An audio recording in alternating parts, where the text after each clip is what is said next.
Hello बच्चों, आज का हमारा टॉपिक है समास। देखिए, समास किसे कहते हैं। समास शब्द का अर्थ है संक्षिप्त करना, यानी कि छोटा करना। देखिए, दो शब्दों के मेल से नया शब्द बनाने की जो प्रक्रिया होती है, यानी कि जो दो शब्दों के मेल से नया शब्द बनता है, तो उसे हम क्या कहते हैं, समास कहते हैं। जैसे देखिए, एक शब्द क्या है, रसोई, और एक शब्द है घर, तो दोनों शब्दों को मिलाकर क्या बना, रसोई घर। इसे ही हम समस्त पद कहते हैं। देखिए, समास रचना जब होती है तो उसमें दो पद होते हैं। पहले पद को पूर्व पद और दूसरे पद को उत्तर पद कहते हैं। अब इन दोनों के मेल से जो पद बनता है उसे हम समस्त पद कहते हैं। अब देखिए, जैसे राज, धन, पुत्र, ये अलग शब्द है और ये अलग शब्द है, तो जब हम इन दोनों को मिलाएंगे तो क्या बनेगा, राजपुत्र।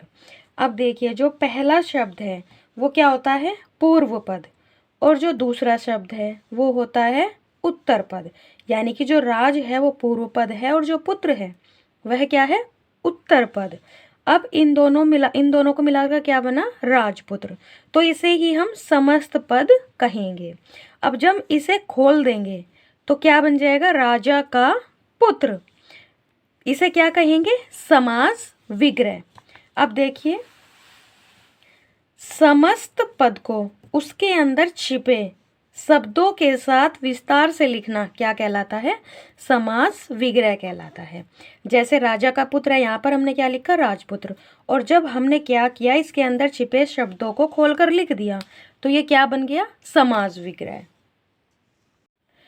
पदों की प्रधानता के आधार पर देखेंगे कि कौन से समास का पूर्व पद प्रधान है और कौन से समास का उत्तर पद प्रधान है। अब जैसे देखिए, जो अव्ययी भाव समास होता है उसका पूर्व पद प्रधान होता है। जो तत्पुरुष समास, कर्मधारय समास और द्विगु समास होता है उसका उत्तर पद प्रधान होता है। ऐसे ही जो द्वंद्व समास होता है उसके दोनों पद प्रधान होते हैं।